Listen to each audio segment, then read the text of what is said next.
En este video vamos a hablar acerca de dos conceptos muy importantes dentro del campo de las probabilidades. El primero de ellos es el manejo y las propiedades de una muestra que se toma de una población. Como ustedes saben, la población es el conjunto de todos los datos que se tiene acerca de una cierta variable. Por ejemplo, la cantidad de hijos en una determinada región de ¿verdad? De un lugar. Eso podría ser una población, ¿verdad? No confundir con censo, ¿verdad? Porque censo es cuando se tiene la data de todos los que forman parte de un todo, ¿verdad? Todos los que forman parte de un todo. Por ejemplo, residentes de Arecibo, desde el punto de vista del censo, sería todos los residentes de Arecibo. Nosotros acá estamos hablando de una población nada más, no de un censo. La población es una gran parte, una parte de, de lo que sería el censo, y pues, pero tiene también un montón de datos. Dentro de ese montón de datos que tenemos nosotros disponibles, nosotros vamos a tomar una muestra aleatoria, que suponemos que va a ser una muestra representativa. Así que vamos a explicar lo que sale de eso, las particularidades y las propiedades de cómo hacer un muestreo, ¿verdad? Coger una muestra de una población. Entonces, allí está la definición de lo que es el manejo de una muestra. Yo, como es mi costumbre, voy a pasar por alto esta parte y voy a ir directamente a algo que sea un poco más fácil de entender. Y después, en todo caso, regresamos a esta definición a ver si podemos entenderla mejor. Así que lo que vamos a hacer es, vamos a trabajar con un ejemplo.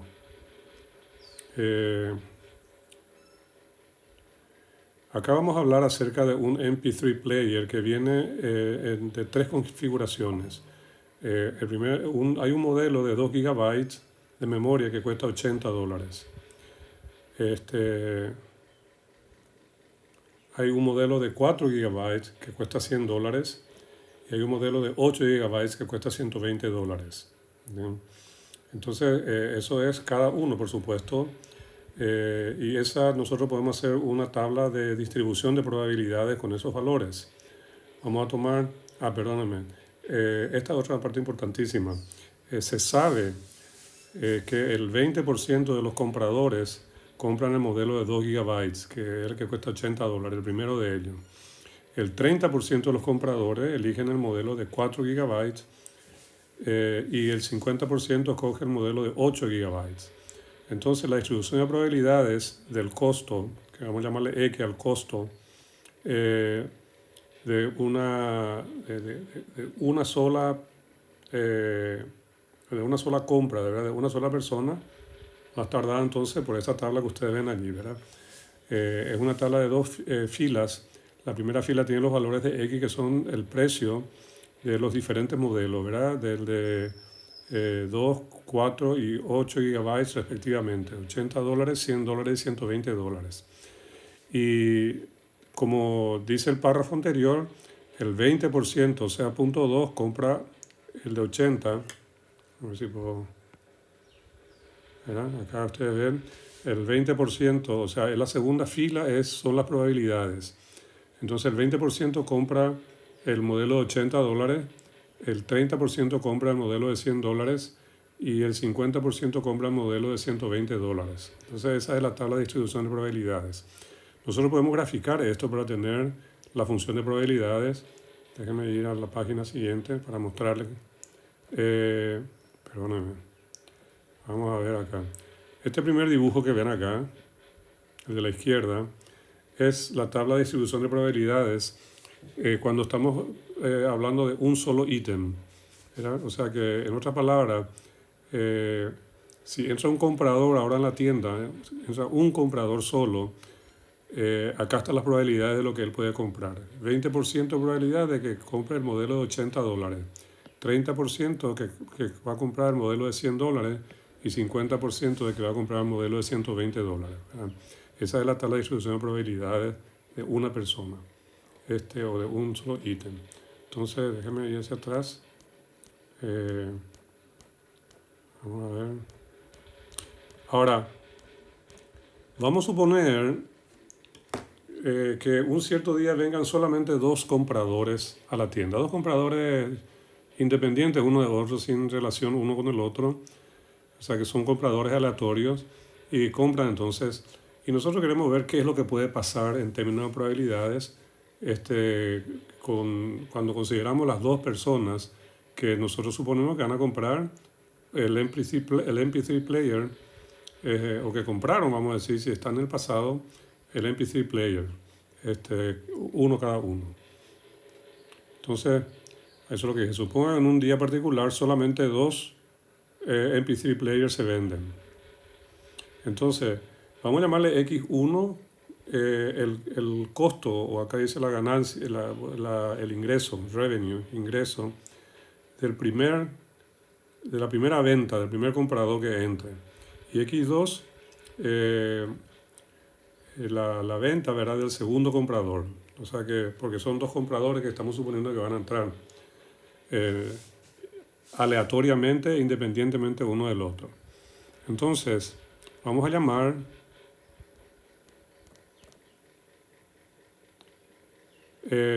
bueno, vamos a leer lo que dice acá. Suponga que X1 y X2, que son el precio, ¿verdad?, que pagó el primero que compró y el segundo que compró, supóngase que X1 y X2 son independientes, cada uno con la probabilidad de distribución arriba, cada uno, ¿verdad? Va a seguir la distribución de arriba. Pero nosotros estamos estudiando los dos, o sea que X1 y X2 vienen siendo una muestra, o sea, una muestra de dos de las tres posibilidades que hay. Era una muestra de dos de las tres posibilidades que hay. Entonces, vamos a ver qué puede pasar o cuáles son los valores de X1 y X2. Y vamos a trabajar con la media de esos, de X1 y X2, ¿verdad? La media, obviamente, es el promedio. Entonces, en este caso va a ser X1 más X2 sobre 2. Y el valor de sigma cuadrado, la desviación estándar, ¿verdad?, al cuadrado. Bueno, entonces, para obtener la distribución de X barra, ¿verdad? X barra es el promedio de X1 y X2. Para obtener la distribución de X barra, debemos considerar cada posible valor de X barra y computar o calcular su probabilidad. Y acá tenemos la tabla. Fíjense, las dos primeras columnas son X1 y X2. Y ahí están cada fila es una posibilidad de que pueda ocurrir. Por ejemplo, puede ser que el X1 compre el modelo de $80 y X2 también compre un modelo de $80. En la segunda fila, X1 compra $80 y X2 compra el modelo de $100. Y así sucesivamente. Acá están todas las posibilidades de lo que pueda pasar en términos de compra con esas dos personas que entraron ese día. ¿Okay? Bueno, la tercera columna es la probabilidad de que cada una de esas ocurrencias pueda ocurrir. Hay que acordarse, ¿verdad?, que, por ejemplo, este punto 0,4 que tenemos acá es la probabilidad de que X1 sea 80 por la probabilidad de que X2 sea 80, ¿verdad? La multiplicación de probabilidades según la regla del producto. ¿Okay? Y acuérdense que 80 tenía una probabilidad, vamos a ver si puedo encontrar, de 0,2, ¿verdad? Que se compra 80, hay una probabilidad de 0,2, entonces sería 0,2 por 0,2, 0,04, ¿verdad? Y así sucesivamente. La probabilidad de que el primero compre el modelo de $80 y el segundo de $100, pues hay que ver la probabilidad de comprar $80 individual y la de $100 individual, y creo que era 0,2 por 0,3, que es 0,6. ¿Okay? Y así sucesivamente sacamos las probabilidades de que ocurran cada uno de esos 2, 4, 6, 8, 2, 4, 6, 8, 9 posibilidades en total hay de lo que puede pasar con esos dos compradores, ¿verdad?, en términos de venta. Tenemos ahí entonces la tercera columna, con las probabilidades de que cada uno de esos eventos ocurra. Y acá en la cuarta columna está calculado el promedio de x1 y x2, digamos. Ese es el número que nos interesa a nosotros. Vamos a trabajar con el promedio. Entonces, entre 80 y 80, el promedio es 80, por supuesto. Era 80 y 80.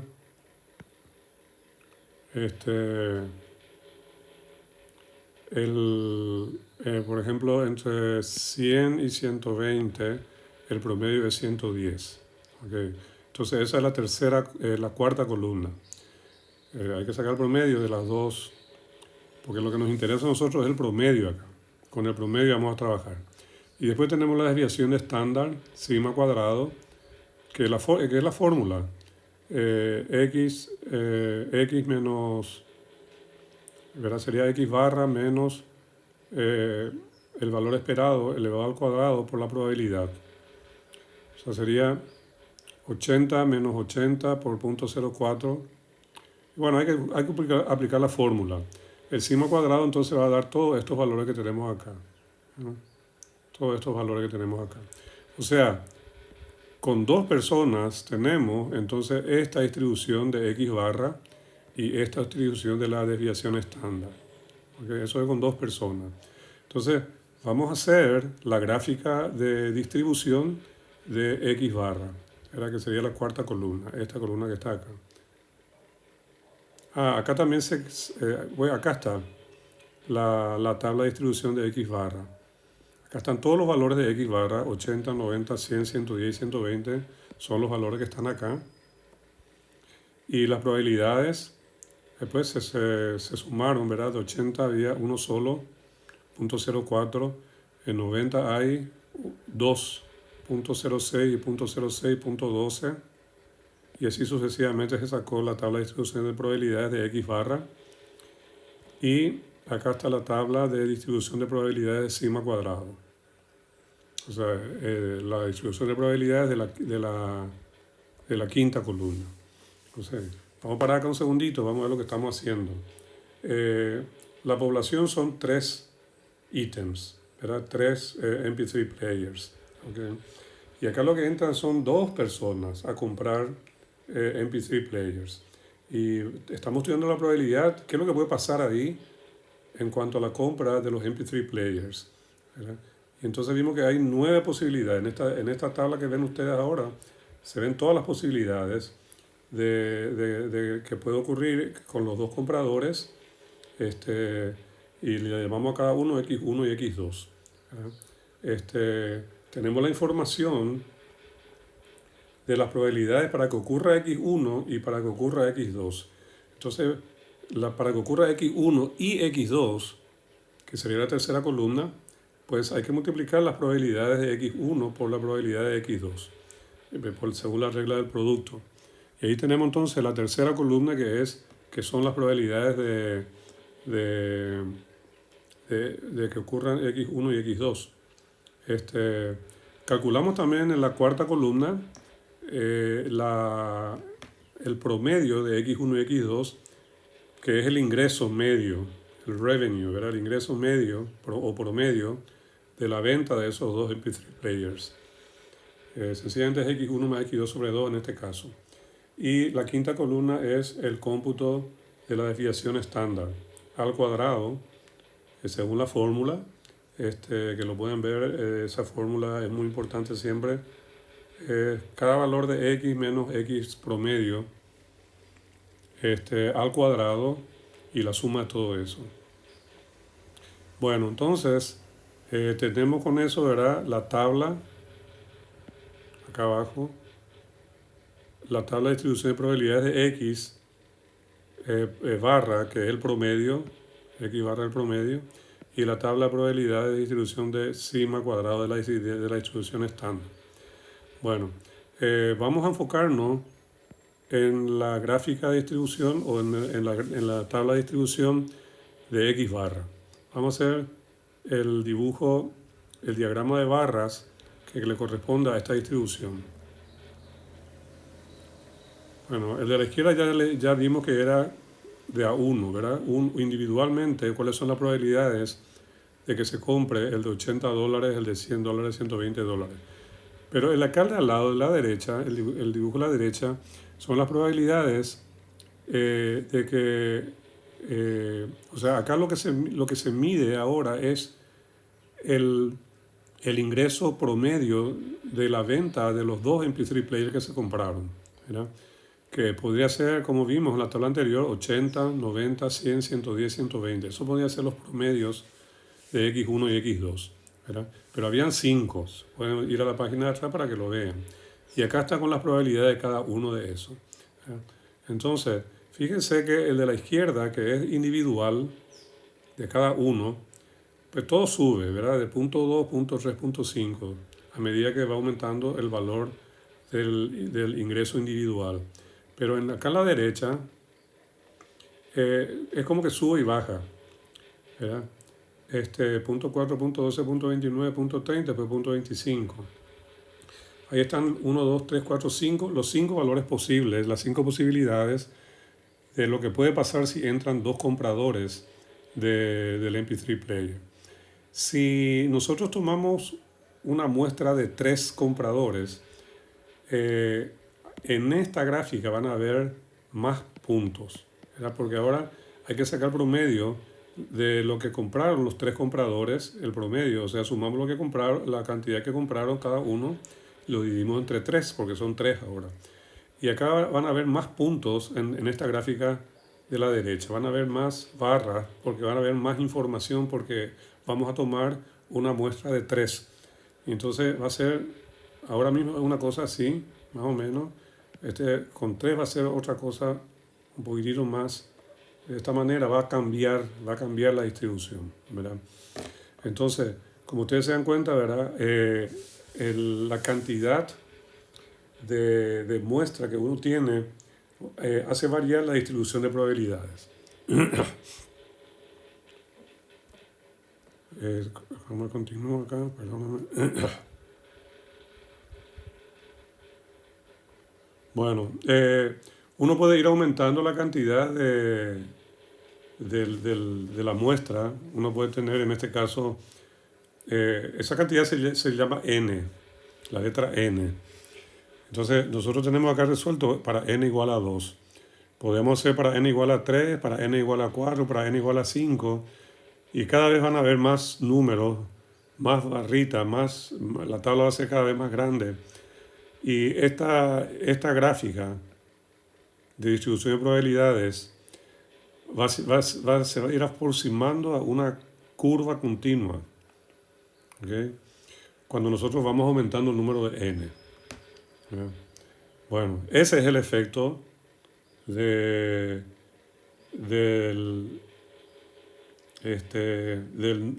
la cantidad de ítems que tiene la muestra, ¿verdad? Fíjense que acá tenemos 3 valores individuales, pero la muestra puede ser de 2, de 3, de 4, de 5, de 6, de 7, por ejemplo de 7 sería los 7 próximos compradores. ¿Qué puede pasar?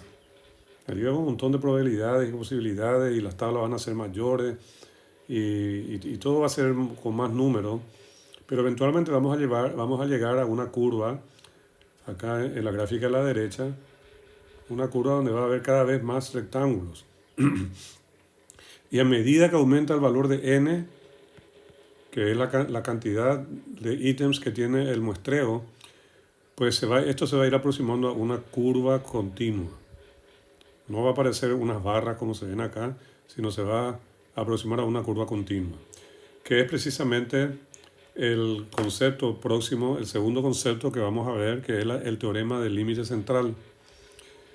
Entonces, acá lo que dice es que si nosotros tenemos una variable aleatoria, xy, ¿verdad?, que está distribuida normalmente, o sea, tiene la forma de la campana, tiene un sigma, un mu y un sigma, entonces es una distribución normal. Entonces, no importa cuál sea el muestreo, la x barra también va a tener una distribución normal.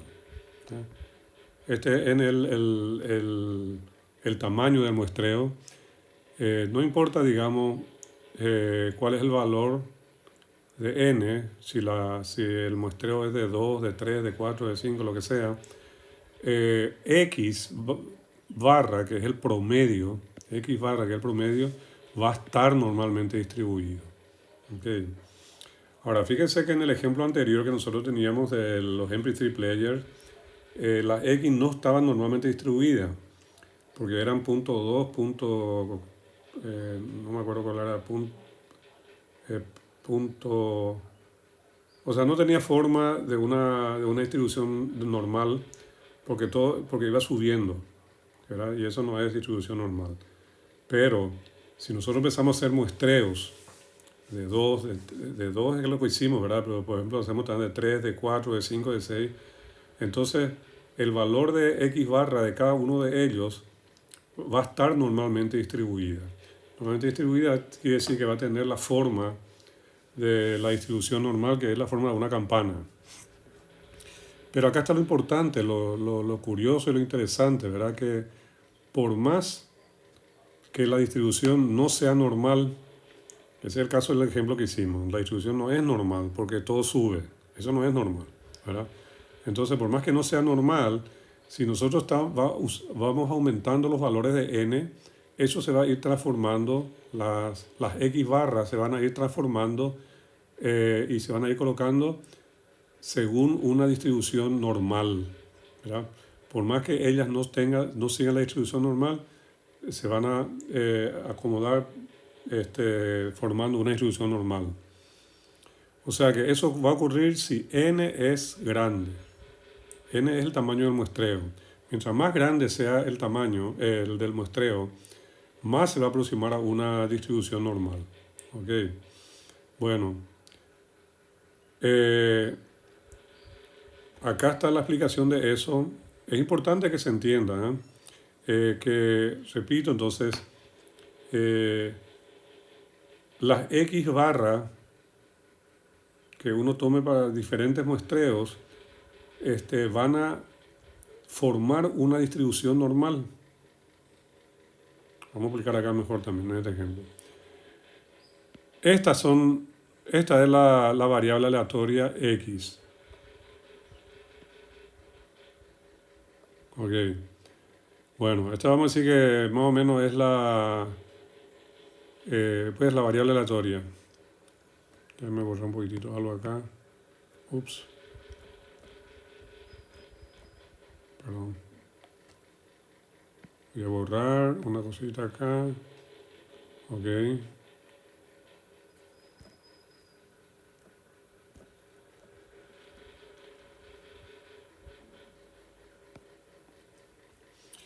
Entonces, esta es la población, ¿verdad? La curva de la población, la distribución de la población. Okay. Fíjense que esto no es distribución normal, eso que yo marqué allí, que es la distribución de la población, no es una distribución normal porque la distribución normal es simétrica para empezar y esto no es simétrico. Okay. El lado de la izquierda es más corto que el lado de la derecha y entonces eso ya no es distribución normal. Pero si yo hago un muestreo con una cantidad pequeña o moderada de n, o sea, n acuérdense que es el tamaño del muestreo. ¿Qué es pequeño y moderado? Pues eso depende de la cantidad de datos que se tenga, del tipo de muestreo, de una serie de cosas, pero no nos importa en este momento. Fíjense que si yo hago un muestreo con n ítems y marco las x barra, entonces de ese muestreo se va a formar esta distribución que se parece un poco más a la distribución normal, ¿verdad? Pero si se mira bien no es exactamente simétrica. Ahora, si uno usa una gran cantidad de n, entonces allí con una gran cantidad de n, que sería un muestreo de muchos ítems, pues entonces ya ahí eso se va formando como la distribución de las X barra se va formando siguiendo la forma de una distribución normal. Se dan cuenta, ¿verdad? Ese último, que es cuando es un número grande de n, pues se va formando entonces una distribución normal. Ese es el teorema del límite central. ¿Okay? Así que el muestreo, la distribución de probabilidades de una muestra depende de la cantidad de datos que se tiene, que se quiera usar en la muestra, ¿verdad? Muestra de 3, de 4, de 5, de lo que sea, depende del número. Pero mientras mayor sea ese número, la distribución de las X barra, entonces va a acercarse a la distribución normal. Eso es lo que nosotros hicimos acá. Voy a ir hacia atrás. Voy a cambiar de color. Vamos al verde. Esto que ustedes ven acá, voy a cambiar. No.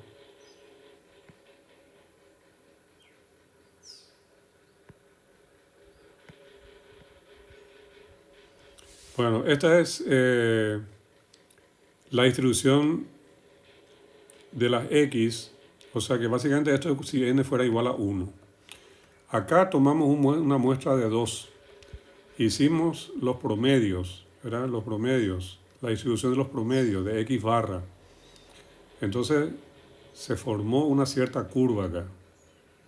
Obviamente no es simétrica, o sea que no va a tener la forma de la campana de Gauss. Ahora, si yo empiezo a hacer ahora, y eso les puedo sugerir que lo hagan, tomando n igual a 3, entonces acá va a haber más datos, más barras, y eso se va, en esta gráfica a la derecha se va a notar eso, y va a ser una curva un poquitito más parecida a la curva normal, a la distribución normal. Y así va a ir pasando a medida que vamos aumentando el tamaño del muestreo. Si tomamos 4 muestras y calculamos los promedios y la distribución de los promedios, entonces vamos a tener otra vez esta curva, pero con muchos más rectángulos, y va a ir pareciéndose cada vez más a la curva de distribución estándar. Eso es el teorema del límite central. ¿Okay? El límite central viene siendo, acá está la definición, x1 a xn es el tamaño del muestreo. Entonces, en realidad lo que dice el teorema del límite central es que x barra, a medida que sea n grande, entonces va a tener una distribución estándar. Mientras más grande sea el valor de n, va a tener una distribución normal, quise decir, ¿verdad? Una distribución normal. Okay. Tiene aproximadamente una distribución normal. Con el valor de mu, ahí no cambia, y sigma cuadrado va a ser sigma cuadrado sobre n. Pero también T0. T0 es la suma de las x. ¿Okay? Nunca usamos T0 nosotros, pero existe, digamos. T0 es la suma de las x. Y esa T0 también va a seguir una distribución estándar, con un valor de mu que tenemos según esta fórmula y un valor de sigma cuadrado, que es esta otra fórmula. No quiero ahí tienen la fórmula para calcular los valores de mu y de sigma según que ustedes tomen x barra o t sub 0. Ese es el teorema del límite central. Esto es importante, ¿verdad? Mientras más grande sea el valor de n, mejor será la aproximación. ¿Okay? Así que ya ustedes saben entonces cómo hacer un muestreo cuando conociendo la cantidad del tamaño de la muestra, o sea, n, y también saben en qué consiste el teorema del límite central. Ambas cosas están fuertemente enganchadas una con la otra porque forman un solo cuerpo, un solo capítulo dentro de la teoría de las probabilidades.